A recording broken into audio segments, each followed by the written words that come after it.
గడిచిన 5 నెలలు 6 నెలలు నేను మాట్లాడిన ట్వీట్ చేసిన మాటలు ఆ రోజున భయపడేవాళ్ళు. ఒక భారతీయ జనతా పార్టీ, బలమైన భారతీయ జనతా పార్టీ గురించి, ఒక ప్రధానమంత్రి గురించి మాట్లాడడానికి ఇప్పుడు ఎగిసి పడుతున్న చంద్రబాబు నాయుడు ఆ రోజున కాము కిక్కురు అనకుండా మూల కూర్చున్న వ్యక్తి ఈ రోజున కొంత ఎదుగుతా ఉంది ఆయనకి. కానీ నేను ఎప్పుడు భయపడలేదు. మీకు తెలుసు ఎంత బలమైన వ్యక్తులు. నిజంగా నాకు సమస్య ఏంటంటే చాలా కష్టమైన సమస్య. నేను ఎప్పుడు కూడా హిందూ ధర్మాన్ని నమ్మిన వాడిని. హిందూ ధర్మం అంటే ఒక మతాన్ని ఎంబ్రేస్ చేసుకోమని కాదు, ఒక కులాన్ని కౌలించుకోమని కాదు, ఒక కులానికి పక్షపాతం వహించమని కాదు, ఒక మతాన్ని వేసుకురమ్మని కాదు. అన్ని కులాల్ని అన్ని మతాల్ని సమానంగా గౌరవించేదే హైందవ సంస్కృతి. అది చాలా ఉన్నతమైన సంస్కృతి. అంతేగాని ఒక కులం ఎక్కువ, ఒక కులం తక్కువ, ఒక మతం ఎక్కువ, ఒక తక్కువ అని కాదు. అంత బలమైన హైందవ సంస్కృతి. ఎవరో కొద్ది మంది ఈ దేశంలో హిందువులు వేరు ముస్లింలు వేరు అని అంటే మేము వారి మాటలను పట్టించుకునే మేము హిందువులం కాం. మీరు ఈ దేశంలో ఉన్న ప్రతి ఒక్కరు కూడా, నేను అందరు దానికి సింధు ప్రాంతం నుంచి వచ్చిన ప్రతి ఒక్కరు హిందువులే. మతం ఏదైనా ప్రాక్టీస్ చేయొచ్చు. కొంతమంది శివుణ్ణి పూజించవచ్చు, కొంతమంది అల్లాహ్ని పూజించవచ్చు, కొంతమంది బుద్ధుడిని పూజించవచ్చు. వీళ్ళందరూ ఈ దేశ మూల వాసులు. మీరు ఎక్కడో కూర్చోబెట్టి ఏ విదేశాల నుంచి రాలేదు. ఈ మూలాల్లో పుట్టిన వ్యక్తులు మీరు. ఈ మూలాల్లో ఈ గాలిని, ఈ ధూళిని మీరు పీల్చిన వ్యక్తులు, దీంట్లో మమేకమైన వ్యక్తులు. మిమ్మల్ని ఎవరో కూర్చోబెట్టి వేరే సంబంధించిన జాతి అంటే మటుకు దానికి జనసేన చూస్తూ కూర్చొని ఊరుకునే పార్టీ కాదు. ఎదురు తిరగబడి మీ ఆత్మగౌరవానికి దెబ్బతీసే పరిస్థితులు వస్తుంటే కర్ర పట్టుకుని నేను బయటకు వస్తాను, ఆయుధం పట్టుకుని నేను బయటకు వస్తాను. ఎందుకంటే ఇది మీరందరూ నా సోదరులు, అన్నదమ్ములు. మీ కష్టం వచ్చినప్పుడు మేమెందుకు కామ్గా చూస్తూ ఉంటాం. కాకపోతే నేను కోరుకునేది కూడా, ప్రతి మతంలో ప్రతి కుటుంబంలో కొన్ని సమస్యలు ఉన్నాయి. అలాగే నేను ఏమి చేసినా సరే, నేను పార్టీ నడుపుతున్నప్పుడు నా పార్టీలో కూడా కొన్ని సమస్యలు ఉంటాయి. నేను ఉన్నతంగా అందరూ మాట్లాడకపోవచ్చు. కొంతమంది నాయకులు తప్పులు చేయొచ్చు, కొంతమంది కార్యకర్తలు చిన్నపాటి తప్పులు చేయొచ్చు. అవి కాన్స్టెంట్గా సరిదిద్దుకుంటూ ఉండాలి, కానీ వారిని వెనకేసుకున్నాను. అలాగే నేను 2009-11లో నేను అమెరికాలో ఉన్నాను. ట్విన్ టవర్స్ కూలిపోయినప్పుడు నేను అమెరికాలో ఉన్నాను. న్యూయార్క్ నుంచి అప్పుడే 2వ తారీఖు 4వ తారీఖు వెళ్ళిపోయి నేను 11th అక్కడ ఉంటే లాస్ ఏంజలస్లో ట్విన్ టవర్స్ కూలిపోతా ఉంటే నా గెడ్డం చూసి నన్ను అడిగారు, ఒక వైట్ అమెరికన్స్ అడిగారు, వైట్ అమెరికన్స్, నువ్వు ముస్లిమా, నువ్వు చంపేస్తావా అని ఇట్లా నాకు తిడతా ఉన్నారు. నాకు ఆ రోజు నా ముస్లిం పడే బాధ నాకు ఆ రోజు నిజంగా నాకు అర్థమైంది. నేను చెప్పాను, నేను భారతదేశం నుంచి వచ్చి నాకు సంబంధం లేదంటే, లేదు నువ్వు ముస్లిం అని చెప్పి ఆవిడ కొడుకు అక్కడ ఇరుక్కుపోయాడంట. ఆ బాధతో ఆవిడన్న మాటలు నాకు సగటు ఒక ఎవరో 10 మంది చేసిన తప్పులకి ఒక సమాజాన్ని మొత్తం, ఉగ్రవాదులు ఎక్కడైనా ఉంటారు, ఏ మూలైనా ఉంటారు, ఉగ్రవాదులు ముస్లింలోనే ఉంటారు. ఉగ్రవాదులు చంపేవాళ్ళు, నరహంతకులు హిందువుల్లో లేరా? నరహంతకులు క్రిస్టియన్ మతంలో లేరా? ఎప్పుడు ఉంటారు. ఇన్ గాడ్ వి ట్రస్ట్ అని చెప్పి మన హిరోషిమాలో బాంబు వేసాం, లక్షలాది మంది చంపేశాం. మనం నిజంగా భగవంతుడి మీద నమ్మకంలో హిరోషిమా నాగసాకి బాంబులు వేస్తాం.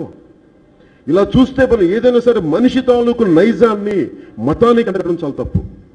అందుకనే ముస్లింలని కూర్చోబెట్టేది ఉగ్రవాదులను ప్రేరేపించే మతంగా మనం అందరూ ప్రొజెక్ట్ చేస్తూ ఉంటే నేను కాన్స్టెంట్గా నాదైన పరిధిలో నేను దాన్ని కట్ డౌన్ చేస్తూ ఉంటాను. అందుకని నేను ఏ రోజు కూడా జాతి ఇంట్రెస్ట్లు, మన రాష్ట్ర ఇంట్రెస్ట్లు వీటిని నేను కాపాడుతాను. దాంట్లో భాగంగానే మీ ఇంట్రెస్ట్లు నేను కాపాడుతాను. అలాగే నేను మన గుంటూరుకి వెళ్ళినప్పుడు కూడా చాలా దుర్భరమైన పరిస్థితులు ఉన్నాయి. ఎక్కడ ముస్లింలు ఉన్నా ఒక శానిటరీ కండిషన్స్ శుభ్రంగా ఉండవు. మనం ప్రభుత్వాలను బ్లేమ్ చేయడం, ప్రభుత్వాలను సరిచేయడం ఒకటైతే కూడా ప్రతి కమ్యూనిటీ కూడా, ఏ కులమైనా కానీ ఏ మతమైనా కానీ, నా అభ్యర్థన, నా విన్నపం కూడా ఏంటంటే, మన వాళ్ళ తప్పులు ఉన్నాయి. మన మతంలో ప్రాక్టీస్ చేసే మనలో ఇబ్బంది పెట్టే వ్యక్తులను కూడా మనం పక్కన పెట్టాల్సిన అవసరం ఉంది. అలాగే నా పక్కన ఎవరన్నా కూర్చోబెట్టి ఎవరన్నా సరే ముస్లింని తక్కువ చేసి మాట్లాడుతుంటే నేను వాళ్ళు వెంటనే పంపించేస్తాను బయటికి.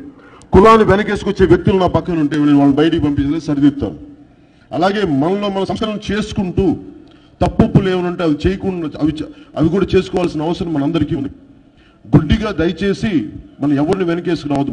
మన కులాల్లో కానీ మన మతంలో కానీ తప్పులు చేస్తూ ఉంటే వాళ్ళని వెనకేసుకు వస్తే ఈ కొన్ని హిందూ శక్తులకి, ముఖ్యంగా హార్డ్ కోర్ హిందూ ఎలిమెంట్స్ కదా, ఒక ఆలవాలం అయిపోద్ది. ఉదాహరణకి హైదరాబాద్లో ఒక ప్రముఖ నాయకుడు ఆయన తమ్ముడు హిందూ దేవుళ్ళని తిడతా ఉంటే ముక్త కంఠంతో ముస్లిం నాయకులు ఖండించుండాల్సింది, బలంగా ఖండించాల్సింది.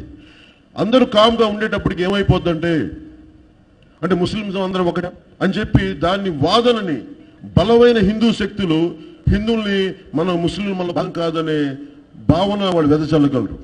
నేను కోరుకుంటుంది కూడా ఎడ్యుకేటెడ్ ముస్లిమ్స్.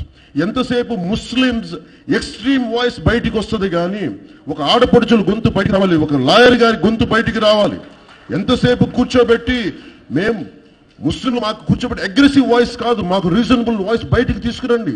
ముస్లింలు ఎందుకు మిమ్మల్ని మీకు గుండెల్లో చేర్చుకొని నేను చూపిస్తాను. మీకు ముస్లింలు బయటికి రావాలి. మీ గొంతు చదువుకున్న వ్యక్తులు, విజ్ఞానులు. నేను మొన్న భీమవరంలో నేర్చుకున్నాను. ఎంతసేపు కూర్చోబెట్టి బాంబులు వేస్తే జన్నత్తు కూర్చోబెట్టి 60 మంది ఎంతమందో వచ్చింటారు, కన్యలు దొరుకుతారని చెప్పి ఇట్లాంటి పదాలు విన్నాం. కానీ భీమవరంలో ఒక ముస్లిం సోదరుడు నాకు చెప్పింది, తల్లి పాదాల దగ్గర స్వర్గం ఉంటుంది, తల్లి పాదాల దగ్గర జన్నత్తు ఉంటుంది. ఏ మతం ముస్లిం మనకి ఇస్లాంలో నన్ను కదిలించేసింది ఆ మాట. నేను కోరుకుంటుంది కూడా మన మతంలో మోడరేట్స్ బయటికి రావాలి. ఎంతసేపు కూర్చోబెట్టి అగ్రెసివ్ పీపుల్ బయటకు వస్తున్నారు. ఆ అగ్రెసివ్ పీపుల్ బయటకు వచ్చినప్పుడు హిందువుల్లో ఉండే అగ్రెసివ్ పీపుల్ బయటకు వస్తారు. నేను కోరుకుంటుంది కూడా హిందూ దేవుళ్ళని ఎవరన్నా తిడతా ఉంటే ముక్త కంఠంతో ముస్లింలు ఖచ్చితంగా దాన్ని ఖండించాలి.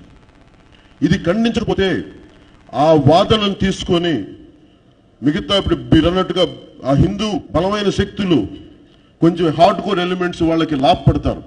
అందుకే నేను కోరుకుంటుంది కూడా ముస్లింల నుంచి ఎడ్యుకేటెడ్ పీపుల్, విమెన్, యూత్, ఈ దేశం ఇది మిమ్మల్ని ఎవరు ఈ దేశం నుంచి ఇందాక మీరు లాయర్ గారు మాట్లాడుతూ ఉంటే మాకు కావాల్సిన ప్రచార కమిటీ వీటన్నిటికంటే కూడా మాకు ఆత్మగౌరవం కావాలి అనేది. మీకు ఆత్మగౌరవం ఇవ్వడానికి మిమ్మల్ని ఎవరు ఒక మాట అంటే మేము చూస్తూ కూర్చున్నానికి జనసేన పార్టీ ఇక్కడ లేదు. మీకు అండగా ఉంటాం. మిమ్మల్ని ఆత్మగౌరవం తలెత్తుకునే పరిస్థితుల్ని అలాంటివి నేను కల్పిస్తాను. మీకు జనసేన పార్టీ ద్వారా మీకు అండగా ఉంటానని మనస్ఫూర్తిగా తెలియజేసుకుంటా ఉన్నాను.